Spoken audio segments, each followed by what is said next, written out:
Tokyo, August 15, 1945. The Emperor's voice crackles across the radio for the first time in Japanese history. The war is over. Japan has surrendered unconditionally. The nation lies in ruins, more than a quarter of its industrial capacity destroyed, cities reduced to ash, its per capita GDP just 11% of America's. Foreign observers describe the country as hopelessly backward, destined to remain a supplier of cheap toys and trinkets for decades to come. But there was a problem with that assessment, because 40 years later, in 1985, Japan had become the world's largest creditor nation. Its factories produced the most advanced electronics on Earth. Its automobiles humiliated Detroit. Its semiconductor industry terrified Silicon Valley. Tokyo real estate was so valuable that, on paper, the Imperial Palace grounds were worth more than the entire state of California. It was not a miracle. It was a heist, the greatest technology transfer in modern history. A systematic campaign to acquire, reverse engineer, and improve upon every significant Western innovation from 1950 to 1985. Japan didn't just catch up to the West. For a brief, extraordinary moment, it surpassed it. And then, almost overnight, Japan bankrupted itself. How does a nation rise from literal ashes to economic supremacy in a single generation, then destroy everything it built? To understand this arc, we must examine three forces that most historians ignore: the economics of desperation, the weaponization of borrowed knowledge, and the price of believing your own propaganda. September 1945. General Douglas MacArthur arrives in Tokyo as Supreme Commander of the Allied occupation. His mission: transform Japan from a militaristic empire into a peaceful democracy. But economics presents a cruel dilemma. Japan has no natural resources, no oil, limited coal, minimal iron ore. During the war, the military-industrial complex survived by extracting resources from occupied territories: Manchuria's coal, Southeast Asia's rubber, Korea's rice. Now those empires are gone. The Japanese people face starvation. Industrial production has collapsed to 28% of pre-war levels. The zaibatsu, giant family-controlled conglomerates like Mitsubishi and Mitsui, lie broken, their overseas assets seized, their leadership purged. But two things remain: a highly educated workforce with engineering expertise, and a government bureaucracy that understood exactly how empires actually work. Within 5 years, the Korean War would ignite. America needed an industrial base in Asia. Japan needed capital and technology. What appeared to be American generosity was actually the beginning of the most sophisticated technology acquisition program in modern history. To understand how Japan executed this transformation, we must examine the economic forces at work. The Ministry of International Trade and Industry, MITI, faces an impossible task. Japan must industrialize without natural resources, without capital, without advanced technology. The Americans offer aid through the occupation government, but it comes with conditions: democratic reforms, dissolution of monopolies, restrictions on military production. MITI's bureaucrats face a dilemma that keeps them awake at night. If they succeed too well at catching up, America might retaliate with tariffs or sanctions. If they fail, Japan will remain dependent forever, a resource-starved island at the mercy of foreign powers. They choose to bet everything on a single strategy: acquire foreign technology, but do it so cleverly that the Americans won't realize what's happening until it's too late. The solution appears straightforward: import foreign technology. At first, this seemed like standard post-war reconstruction.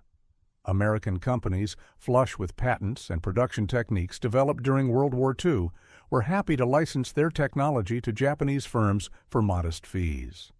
Why not? Japan was a destroyed nation of 70 million people making cheap textiles. It posed no competitive threat to Detroit, to Pittsburgh, to Silicon Valley.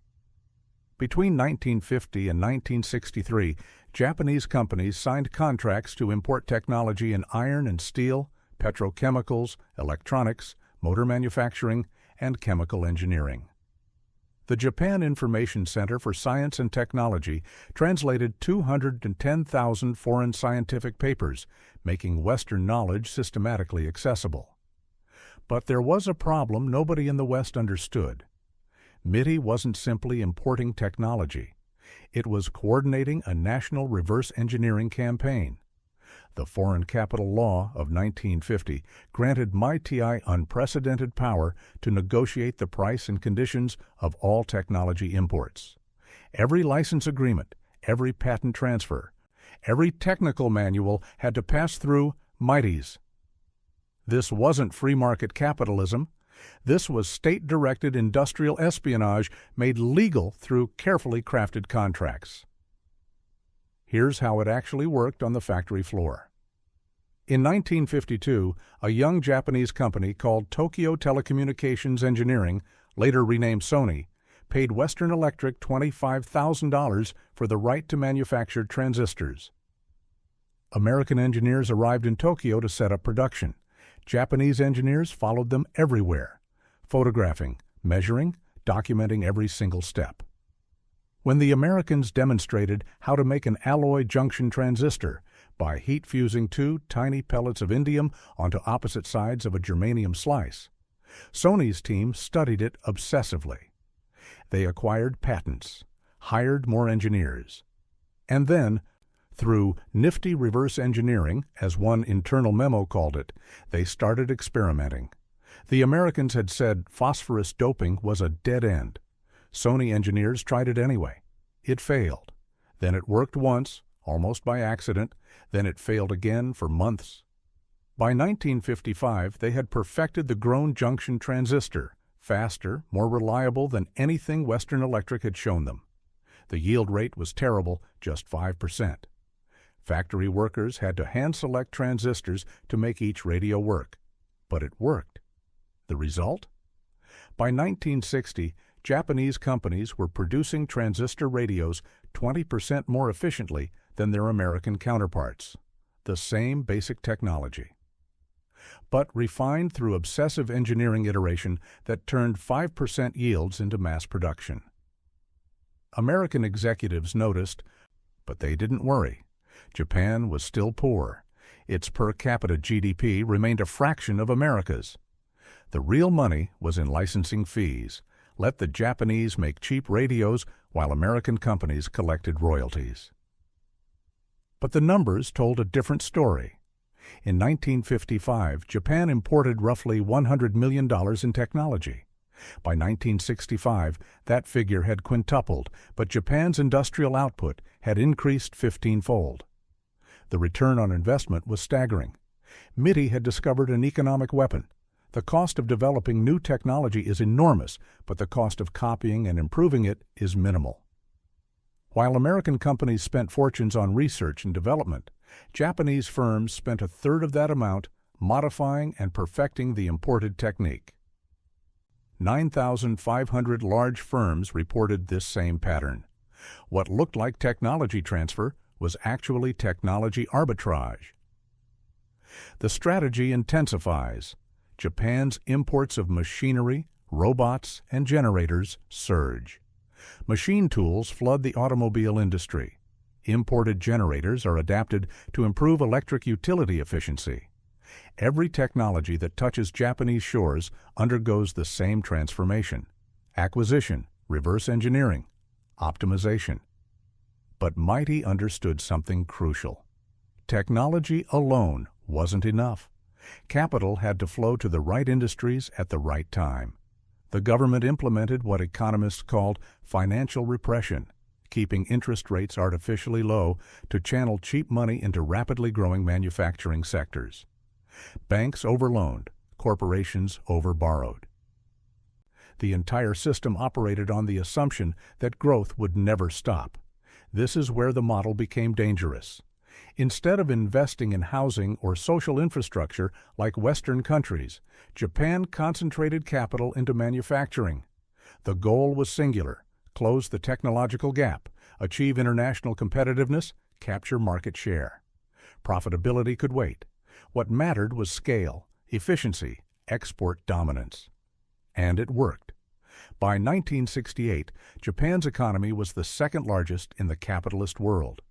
Sony, Honda, Toyota, names that had meant nothing 20 years earlier, were becoming global brands. Japanese steel production surpassed Britain's. Japanese shipbuilding dominated global markets. American companies finally recognized the threat. But they misunderstood its nature. They believed Japan's advantage came from cheap labor, the classic development economics explanation. So American firms began moving production to even cheaper locations: Taiwan, South Korea, eventually China. This missed the point entirely. Japan's advantage wasn't labor costs. It was systematic technological improvement combined with state-coordinated capital allocation. While American companies competed against each other, Japanese keiretsu, industrial groups like Mitsubishi, Sumitomo, and Mitsui, coordinated their strategies through MITI. They shared technology, cross-subsidized research, and sacrificed short-term profits for long-term market dominance.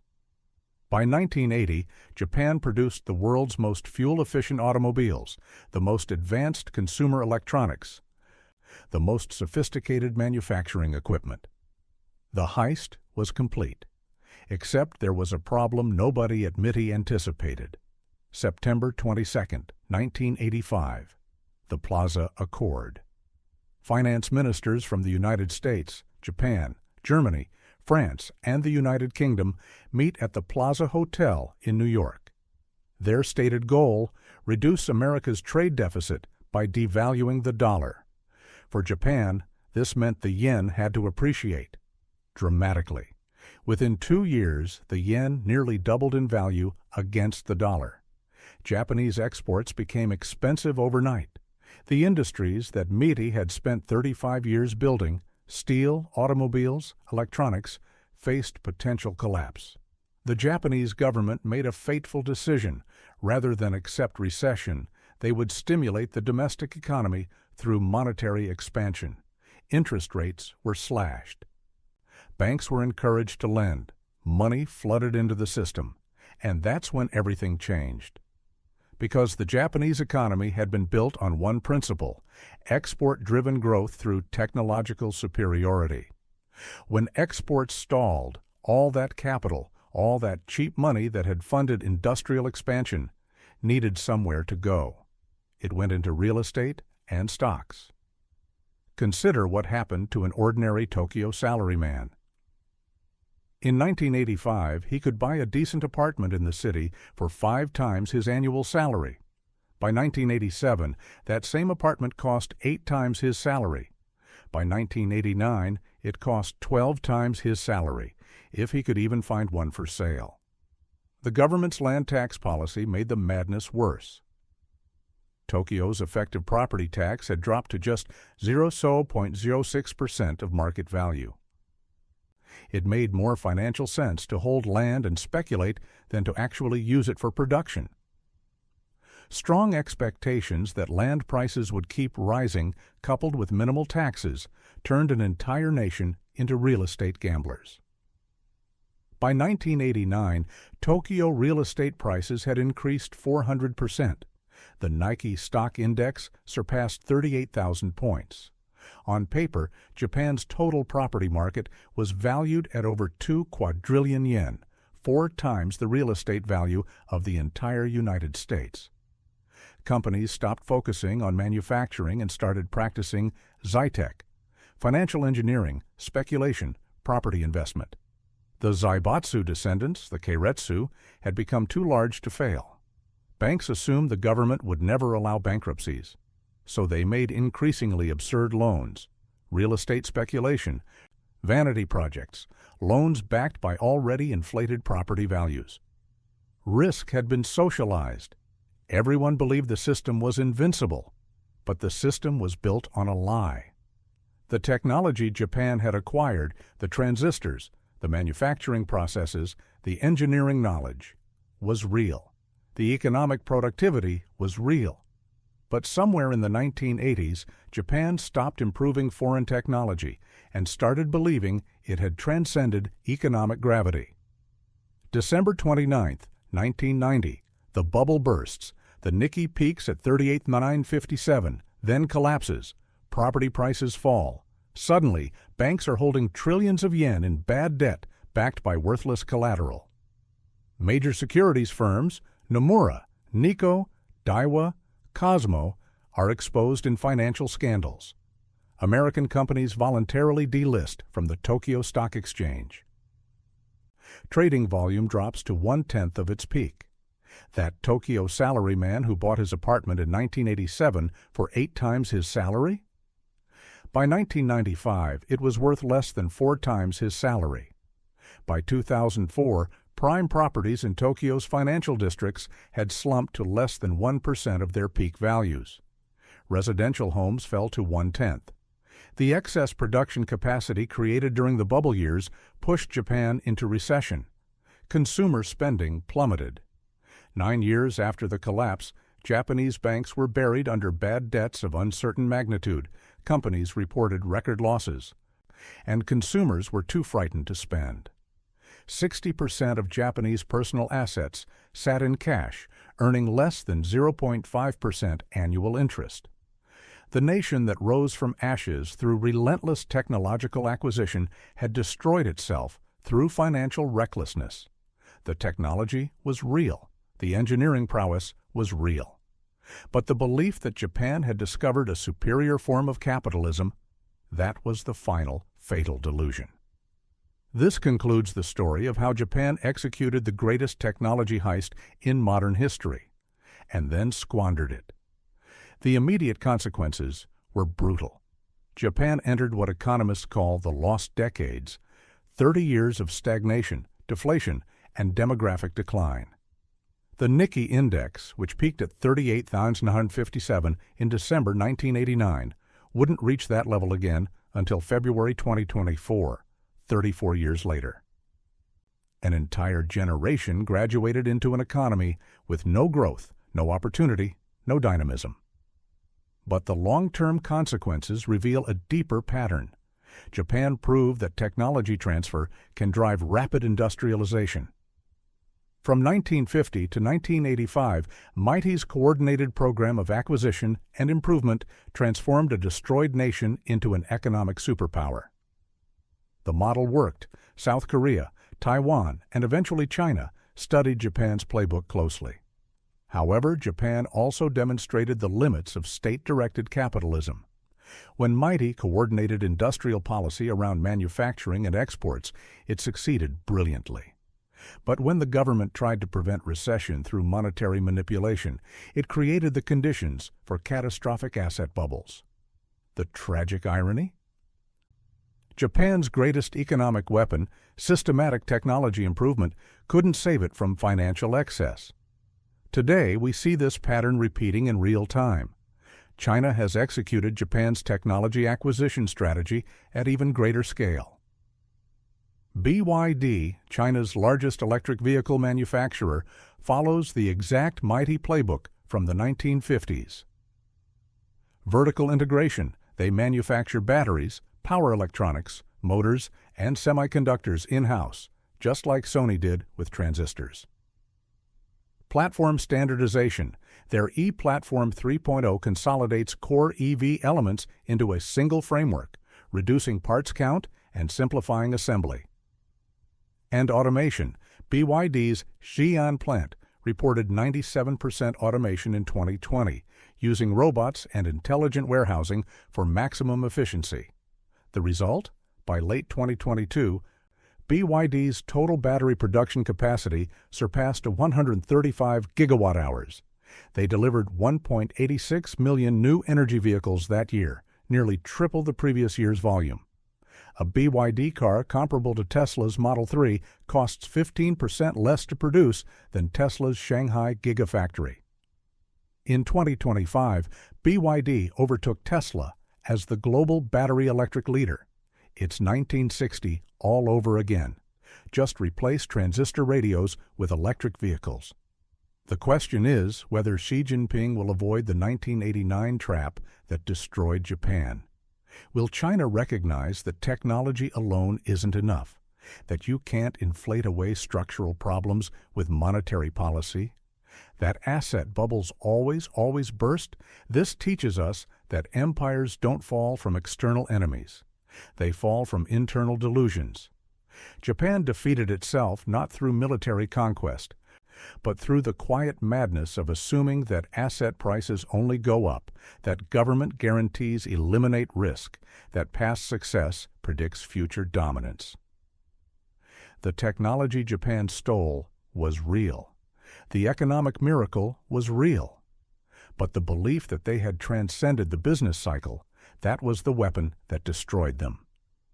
Subscribe now because in 2026, we're watching the same bubble form in real time in China's property and tech sectors, and when it bursts, you'll want to be among the few who recognize the pattern, because they always repeat.